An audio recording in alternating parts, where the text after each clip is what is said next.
आभार media part का स्वागत है।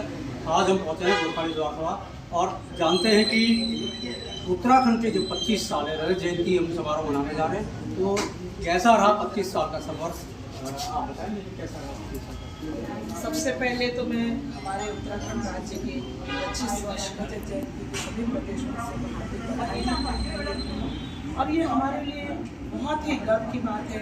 एक छोटा सा राज्य उत्तराखंड बना और उन्होंने 25 वर्ष अपने पूरे किए और जो 9 तारीख को हमारे प्रधानमंत्री आदरणीय मोदी जी इस रजत जयंती समारोह में हमारे उत्तराखंड में बने, हमारी राष्ट्रीय महामहिम द्रौपदी मुर्मू जी भी हमारे बीच रहे और एकांश पद से लगातार हमारा ये रजत जयंती उत्तराखंड राज्य चल रहे हैं। और ये हमारे लिए बहुत हर्ष का विषय है, क्योंकि छोटे से राज्य को बनाते बनाते आज 25 वर्ष में बहुत सारी उपलब्धियाँ हुई है। इसमें महिलाओं को रोजगार से जोड़ा गया है, स्वावलंबी बनाया गया है और जो गांव में पलायन को रोकने के लिए विशेषकर लघु और कृषि से जोड़ करके पलायन को रोकने का कार्य किया है। बहुत से छोटे छोटे लोगों का कहना ये है कि उत्तराखंड के बाद पूरा सफर जो है गड्ढा युक्त भरा रहा, 25 साल 11 मुख्यमंत्री और कितना विकास। ऐसा नहीं है, क्योंकि राज्य छोटा था, फाइनेंशियली भी परेशानी होती थी। अब धीरे धीरे इस तरह छोटा बच्चा डेवलप होता है, उसी तरह से अब हमारा जो राज्य है उत्तराखंड राज्य विकसित हो चुका है और अब इसमें नई नई उपलब्धियां बनने जा रही हैं। माननीय पुष्कर सिंह धामी जी के विकास अभी आप जो है अगर गढ़वाल की तरफ जाएंगे, कुमार की तरफ जाएंगे तो पलायन का इतना भरमार है। वहाँ के जितने नेता हैं वो राजधानी देहरादून में आकर के बस गए हैं और आप पलायन रोकने की बात करते हैं, रिवर्स पलायन की बात करते हैं, तो क्या यहाँ जो नेता आकर के बसे हैं उनको पहाड़ में वापस जाना चाहिए? हाँ, पहाड़ में भी जाना चाहिए उनको, क्योंकि जब हमारे नेता रहेंगे तो वास्तव में वहाँ के लोग भी रहेंगे, ये भी जरूरी है।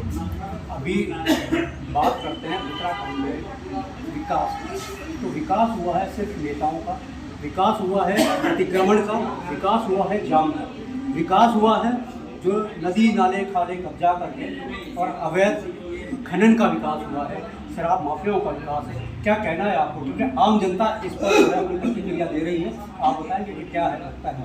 नहीं, ऐसा भी नहीं है कि विकास को अगर देखें, अगर हम सकारात्मक दृष्टि से देखें तो विकास हुआ, निरंतर विकास हुआ है, ऐसा नहीं है।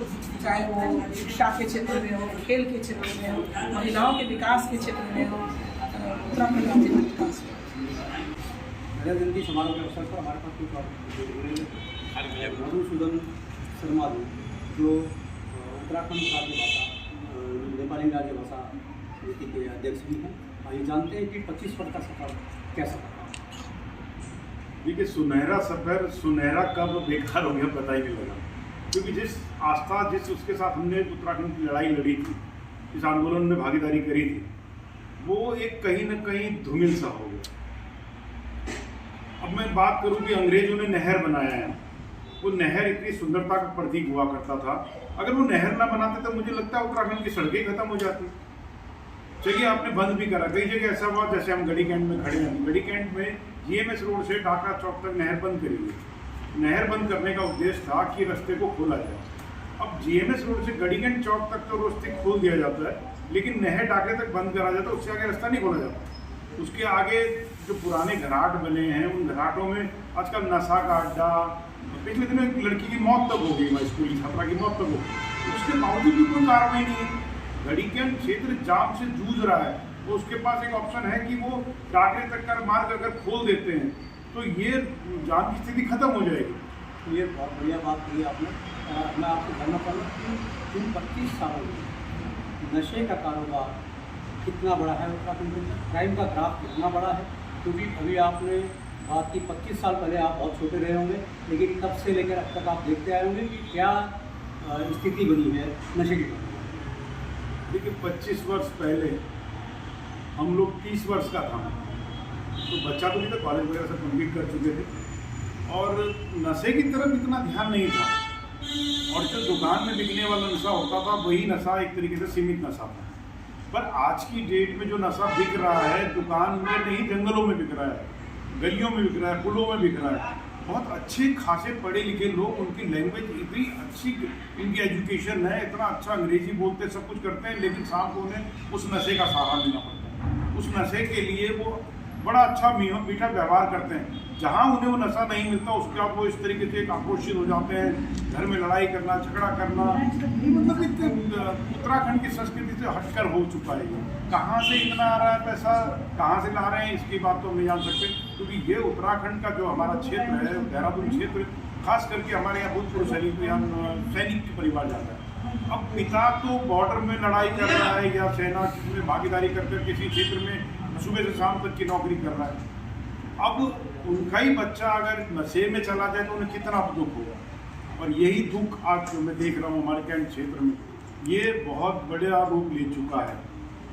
अभी मैं आपसे बात करता हूँ कि उत्तराखंड में जो डेवलपमेंट की बात थी, जो उत्तराखंड के राज्य आंदोलनकारियों ने सपना देखा था कि राज्य गठन, उत्तराखंड राज्य गठन के बाद जो है हमारे सपने पूरे होंगे, हमारे यहाँ के नेता होंगे, हमारे पहाड़ का जो है विकास होगा। तो कितना विकास प्रदेश का होगा? देखिए, मैं तो एक गोरखा होने के नाते मेरे अंदर तो एक पीड़ा दूसरी थी।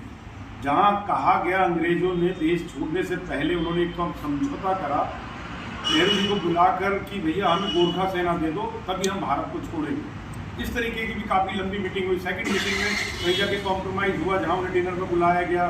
फिर वहाँ ये बात रखी गई कि यार चलो, नेहरू जी को जब कहा गया कि अंडमान निकोबार हमको आपको नहीं देंगे, तब कॉम्प्रोमाइज़ हुआ कि ठीक है अंडमान निकोबार यहाँ दे दो और 3 गोरखा सेना अंग्रेजों को दे दो। हमने तो अपना कलेजा चीर कर भेजा है अपने भाइयों को दूसरे देश। आज अगर हम पर कोई तकलीफ आ रही है तो हम क्या ब्रिटेन में जाएंगे अपनी, या हम आज जो है एलिजाबेथ को ढूंढेंगे कि हमारी समस्या का हल करवा दें? मतलब कुछ छोटी छोटी बातें बहुत बड़ा रूप लेती हैं। हम लोग अपने भाइयों का बंटवारा करके खून बांट कर बैठे हैं। भारत की आज़ादी के लिए गोरखा समुदाय का सबसे ज़्यादा आदमी शहीद हुआ है। 1938 आज हम बैठे हुए हैं, 1938 की संस्था है। 1938 में क्यों बनाया गया इस गोरखाली सुधार सभा को? 1938 में इसलिए बनाया गया था कि जो गोरखा सैनिक लड़ाई लड़ते लड़ते मारा जाता था, उनके भाई बहन मर जाते थे, उनके परिवार बेघर हो जाते थे, उनके सुधार के लिए एक संस्था का गठन किया गया जो देश की आज़ादी से पूर्व में। फिर भी अगर गोरखा को आज सबूत देना पड़े तो ये बड़ा दुर्भाग्य की बात है। और दूसरी बात यह है कि जैसे आपने कहा कि हमारे वो अंग्रेजों की नीति थी। अंग्रेजों ने एक, मैं कहा ना, जैसे अगर नहर ना होते तो शायद रास्ता ही ना होता। आप राजपुर रोड पे चले जाएंगे, गढ़ी कैंट में चले जाएंगे, रायपुर रोड में चले जाएंगे, हर नहर को बंद करके वो मार्ग को बनाया गया। मैंने उत्तराखंड आंदोलनकारियों के सपनों के बारे में पूछा कि गैरसैंण राजधानी की मांग की थी, लेकिन वो राजधानी की मांग पहाड़ के नेता ही नहीं पूरी कर पाए। 25 साल, 11 मुख्यमंत्री और कितना विकास। देखिए, ये जो 25 साल 11 मुख्यमंत्री वाली बात है, तो इसमें तो लगता है कि जल्दी जल्दी एक कुछ सपना पूरा करने वाली बात सिर्फ मंत्रियों और नेताओं की थी। एक आम पब्लिक, हमारे जो क्षेत्रीय दल थे आज भी नहीं उभर पाए हैं, चाहे वो हमारा उत्तराखंड क्रांति दल हो या हमारा गोरखा डेवलपमेंट हो, आज वो क्षेत्रीय दल नहीं उभर पाए। क्यों? इनके पास उतना पैसा नहीं था। मुझे लगता है जो पैसे वाले लोग थे शायद वही कुर्सी को नहीं छोड़ पाए। इसीलिए आज हम कहते हैं दुर्भाग्य की बात कि आज़ादी के उत्तराखंड राज्य स्थापना के इतने दिन बाद, इतने वर्ष बाद भी हमारे उत्तराखंड का युवा अपने उससे लड़ रहा है कि भैया आज जो है पेपर चोरी हो रही है, तो वो कहते हैं पेपर लीक, 2 ही क्वेश्चन तो हुए यार, 5 क्वेश्चन में से 2 क्वेश्चन हो गए। जो दूसरा पूरा पढ़ना है उसे 5 में से 5 पढ़ना है, और जिस व्यक्ति ने 2 तो कर ही लिए वो एक आधा तो घसीट कर ले। तो मतलब ये भी बयान, ये भी कुछ अच्छा नहीं लगता कि 2 ही तो चोरी हुई। विकास के नाम पर पेड़ों का कटाव आप देखते हैं, जैसे खड़ंगा के आसपास भी जो है पूरे जंगल को काटने का प्रयास किया जा रहा है, उसी के नाम पर कर दिया गया है। ऐसी जंगलों के बीच में काट कर रिजॉर्ट बनाए गए हैं, और डेवलपमेंट के नाम पर, सड़कें चौड़ी करने के नाम पर लाखों की संख्या में जो पेड़ काटे गए हैं, जिसकी वजह से आपदा में काफ़ी वृद्धि हुई है। आप इस कटान को किस नज़रिए से देखते हैं? ये जो ग्रीन टेरिटरी के तहत कई सारे क्षेत्र आते हैं, और वहाँ पर भी एनजीटी के परमिशन के बिना जहाँ पर ईंट नहीं लग सकता है, वहाँ पर बड़े बड़े रिजॉर्ट बन गए हैं। इसके लिए आप क्या कहें? देखिए, पेड़ तो कट रहे हैं, ठीक है, पेड़ कट कौन से पेड़ रहे हैं? आपने कभी देखा होगा रोड में बड़े बड़े पेड़ झुके हुए सड़कों में आ जाते हैं, वो पेड़ कुछ पेड़ व्यापारी, लकड़ी व्यापारी के मतलब का नहीं, इसलिए उसे काटते नहीं है। और वो पेड़ जो सुनहरा पेड़ मैदान के बीच में खड़ा है, लेकिन वो व्यापारी के मतलब का पेड़ है तो उसका परमिशन हो जाता है। बगल में हमारे यहाँ महेंद्र ग्राउंड के बीचों बीच कपूर के इतने बड़े बड़े पेड़ थे, इसके साथ लगे हुए जंगलों में, IMA में, हमारे कैंट क्षेत्र में इतने अच्छे अच्छे पेड़ होने, मतलब क्यों कटे हुए पेड़?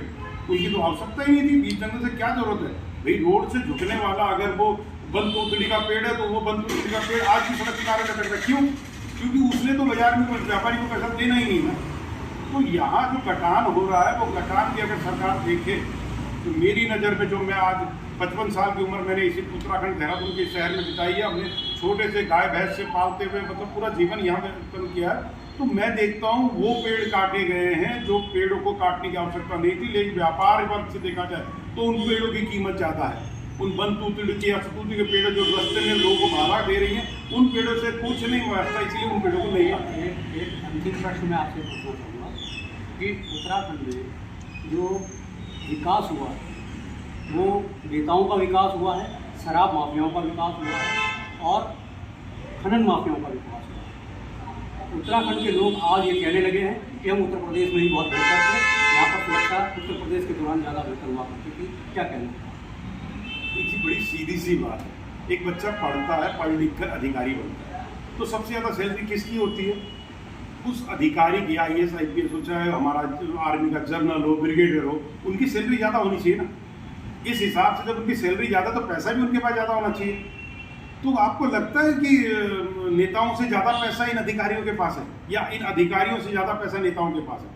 तो मतलब आप सीधा रूप से देख सकते हैं कि पढ़ लिख कर मेहनत कर कर बनने वाले अधिकारी के पास एक मकान बनाने के लिए सूक्ष्म सा होता है, और जो पॉलिटिक्स में, राजनीति में जाते हैं उन्हें विद्यालय जाने की भी आवश्यकता नहीं थी। आप डिग्री की तो बहुत दूर छोड़ दीजिए, जो चंद क्लासों तक स्कूल गए हैं वो लोग, उनके पास कितना है ये तो बता रही है, मीडिया बता रही है या पब्लिक चिल्ला रही है, कहीं भी उन्हें बात निकलती है, चाहे वो पूर्व के नेता हों चाहे आज के नेता हों, लेकिन उनको कोई रोक नहीं है।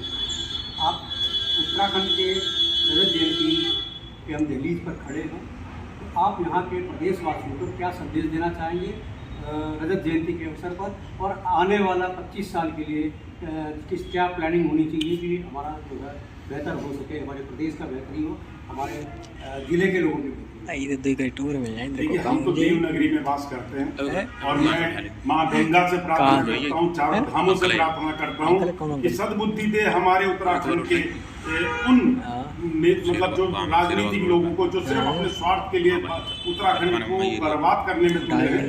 भगवान उनकी मतलब कहते हैं कि थोड़ा सा बुद्धि दे, सद्बुद्धि दे उनको। मैं माता गंगा से बार बार प्रार्थना करूंगा, चारों धामों, केदारनाथ, बद्रीनाथ, गंगोत्री, उनकी धामों से प्रार्थना करूंगा कि माँ ये भगवान कहीं तो सद्बुद्धि दे, और आगे जो विनाश होना था पिछले हो चुका, आगे इस उत्तराखंड का विकास हो और हर नौजवान तो खुश होकर उत्तराखंड को इस बात में बोले कि हमने राज्य अगर अलग बनाया तो हमने बहुत अच्छा किया, ना कि आज की तरह कि हमने क्या कर दिया। तो मैं सभी देवी देवताओं से हाथ जोड़कर विनती करता हूं कि उत्तराखंड के भविष्य के लिए एक अच्छा मार्गदर्शक, अच्छा संदेश देने लायक व्यक्ति को ही आगे बढ़े, ऐसा कुछ आशीर्वाद दे दें। धन्यवाद। अभी हम कुछ और लोगों से जानेंगे रजत जयंती पर क्या लोगों के